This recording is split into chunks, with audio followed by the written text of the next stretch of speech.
जय श्री कृष्णा। आज इस वीडियो में आपको अक्षय तृतीया के विषय में संपूर्ण जानकारी देते हैं।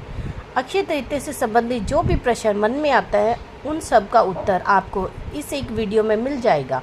क्या करना है, क्या नहीं करना है। अक्षय तृतीया इतनी स्पेशल है कि अक्षय तृतीया पे क्या खरीदें, क्या ना खरीदें। साथ ही कुछ बहुत अचूक उपाय भी बताऊंगी जिससे आपका जीवन सुख और समृद्धि से बढ़ जाएगा। इसलिए वीडियो लास्ट तक जरूर देखना। कोई भी वीडियो बनाने में मेहनत लगती है और हमारी मेहनत तभी सफल होती है जब आप देखते हो। कि आपसे रिक्वेस्ट करूंगी इस वीडियो को शेयर करो, लाइक करो और सब्सक्राइब करो। अब चर्चा शुरू करती हूँ। देखो, वैशाख माह के शुक्ल पक्ष की तृतीया तिथि को अक्षय तृतीया मनाया जाता है। इस तिथि को अखा तीज या वैशाख तीज के रूप नाम से भी जाना जाता है। अक्षय तृतीया का दिन सबसे शुभ तिथि माना जाता है। इसे अजूबा साया भी कहते हैं। इस दिन आप कोई भी शुभ काम बिना किसी पंचांग, बिना किसी मुहूर्त देकर कर सकते हैं। अक्षय तृतीया तिथि पर त्रेता युग का आरंभ हुआ था और भगवान विष्णु के अवतार परशुराम जी, नर नारायण और हयग्रीव का जन्म भी हुआ था। इसलिए इस दिन भगवान विष्णु की पूजा की जाती है और बहुत ज़्यादा फलका रहती है। इस दिन माँ अन्नपूर्णा का जन्मदिन भी मनाया जाता है। इस तिथि से महर्षि वेद व्यास जी ने महाभारत की रचना प्रारंभ की थी। इस दिन किए गए कार्य से अक्षय फलों की प्राप्ति होती है। अक्षय मतलब जिसका कभी क्षय ना हो, अक्षय कहलाता है। इस दिन सब शुभ काम और पाठ पूजा, दान पुण्य आदि किए जाते हैं। वो सब अक्षय हो जाता है, मतलब उसका फल हमें बहुत ज़्यादा मिलता है।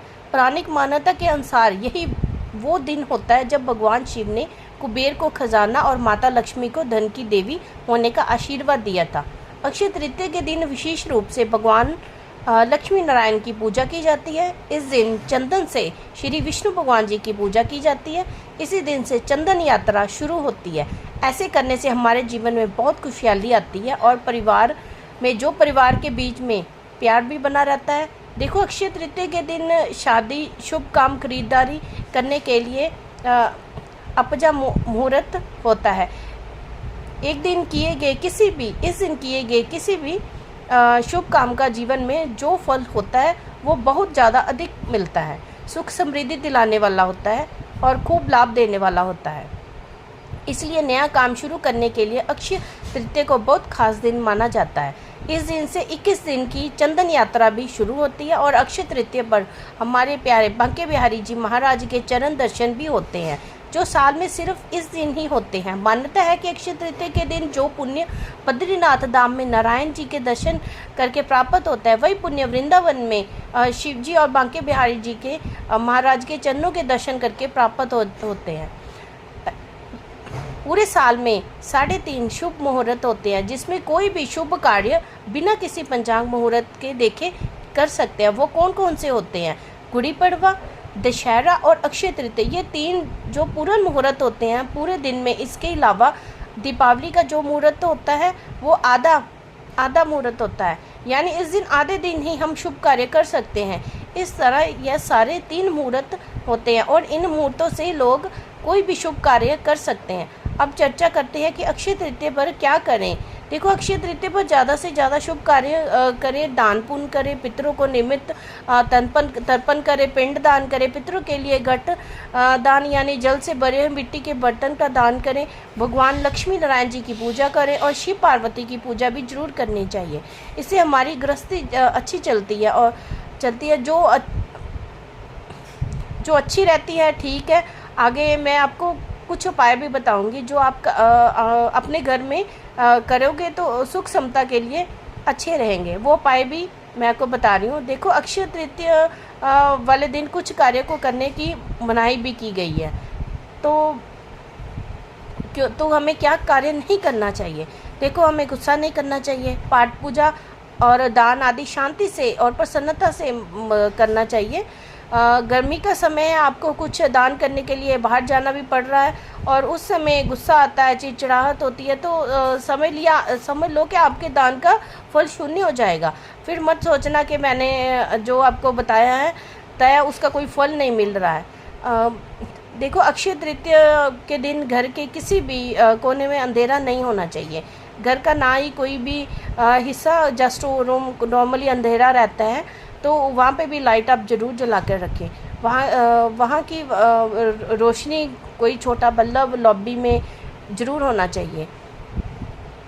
और जिस हिस्से में अंधेरा है उसमें कोई दीपक ज़रूर जलाएं। और ये बात ज़रूरी ध्यान रखना कि अक्षय तृतीया वाले दिन खाली हाथ घर नहीं लौटना चाहिए। चाहे आप जॉब से आए हो, जब बाहर से कहीं भी आए हो, खाली हाथ घर पर ना लौटें।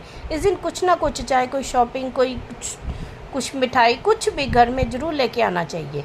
अगर आप ज़्यादा महंगी चीज़ें नहीं ले सकते हो तो आप कुछ ना कुछ सस्ती चीज़ें भी खरीद कर घर पे ला सकते हैं।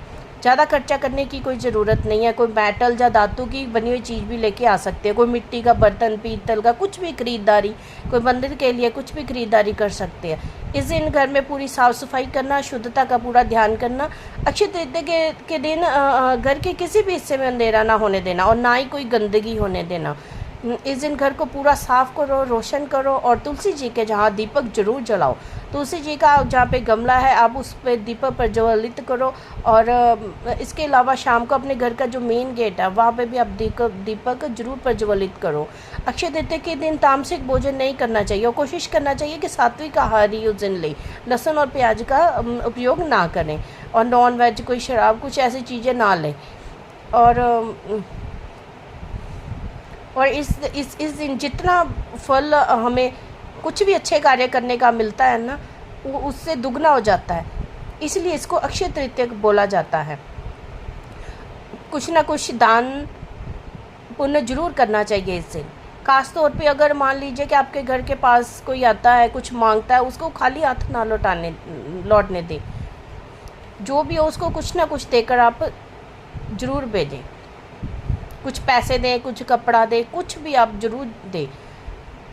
और ये भविष्य पुराण में भी ये कहा गया कि अक्षय तृतीया पर भूलकर भी हमें कोई ऐसे काम नहीं करने चाहिए। अगर अच्छे कार्य करते हैं उसका दुगना फल मिलता है, तो बुरे कार्य का भी फल ऐसे ही मिलता है। अक्षय तृतीया पर पूजा कैसे करें, उसकी विधि बता। जितना ज़्यादा हो सके अच्छे से अच्छे कार्य करें और दिन में ब्रह्म मुहूर्त में गंगा जल से स्नान करें। कहते हैं कि वैशाख मास में ब्रह्म मुहूर्त में किसी पवित्र नदी में स्नान करने का विशेष महत्व होता है। और साधक रोज अगर नहीं जा सकते तो वो किसी भी जगह पर जो नज़दीक हो वहाँ जा सकते हैं। अगर संभव ना हो सके तो आप घर में ही गंगा जल मिलाकर स्नान करें और साफ़ सुथरे कपड़े पहनें और पाठ पूजा करें। सूर्य को अर्घ्य दें, लक्ष्मी नारायण जी की पूजा अर्चना करें और फिर सफ़ेद फूल या सफ़ेद गुलाब का फूल आदि अर्पित करें। धूप, दीप, नवेद, चंदन आदि से इनकी पूजा करें। और 21 दिन की चंदन यात्रा शुरू हो रही है तो भूलना नहीं, चंदन जरूर लगाना। फिर नवेद के रूप में जो गेहूं या सत, ककड़ी चने की दाल ये भगवान को चढ़ा दें। अक्षय तृतीया के दिन ब्राह्मणों को भोजन करवाएं, बहुत अच्छा होता है। आशीर्वाद आप उन ब्राह्मणों से बाद में आशीर्वाद जरूर लें और वो जो आपको आशीर्वाद मिलता है, दुआ मिलती है, वो हमेशा अक्षय हो जाती है। अक्षय तृतीया के दिन रामचरितमानस का पाठ करना चाहिए, बहुत अच्छा होता है। साथ ही इसको आपको भगवान विष्णु जी के अवतार की भी कथा का पाठ भी करना चाहिए। अक्षय तृतीया पर तुलसी की जड़ में दूध मिला हुआ जल भी डालना चाहिए।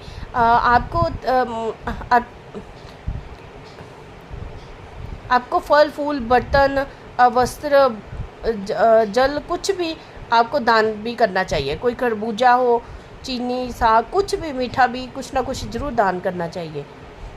अच्छा, अब एक हमारे पास सबसे ज़्यादा प्रश्न ये पूछा जाता है कि अक्षय तृतीया के दिन क्या चीज़ खरीदें। और देखो, इस दिन सोना चांदी खरीदने की परंपरा है। ऐसी मान्यता है कि इस दिन सोना चांदी खरीदने से घर में माँ लक्ष्मी की कृपा हमेशा बनी रहती है। और इसके अलावा आप चाहो तो गाड़ी, मकान, जो भी चीज़ आप खरीदना चाहते हैं, आप में जितनी भी हिम्मत है खरीदने की, आप इसको कुछ भी खरीद सकते हैं। इस दिन विष्णु भगवान का पूजन अवश्य करें। विष्णु सहस्त्र, विष्णु चालीसा का पाठ और लक्ष्मी नारायण भगवान को विशेष भोग।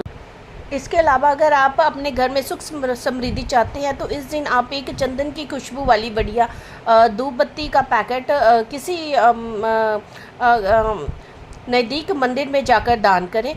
इसका मतलब ये नहीं कि पैकेट वहीं पे रख के आना है, उस पैकेट में से एक आप धूप बत्ती निकाल कर भगवान के आगे जलाएं और हाथ जोड़कर प्रार्थना करें।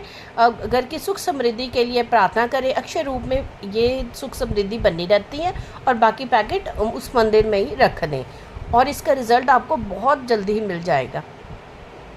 और ये गृहस्थ जीवन के लिए भी बहुत अच्छा है। हमारे जीवन में बहुत लाभ मिलता है अगर हम ऐसे कोई दान पुण्य करते हैं तो उसका अक्षय फल प्राप्त होता है, तो हमें ये ज़रूर करना चाहिए। इसी के साथ मैं उम्मीद करती हूँ कि इस वीडियो में जो भी हमने जानकारी दी है वो आपके लिए बहुत उपयोगी होगी। इससे संबंधित अगर आपके पास कोई भी कमेंट या सुजेशन है तो प्लीज़ आप ज़रूर बताएं और इस चैनल को शेयर करें, सब्सक्राइब करें और कमेंट करें। जय श्री कृष्ण।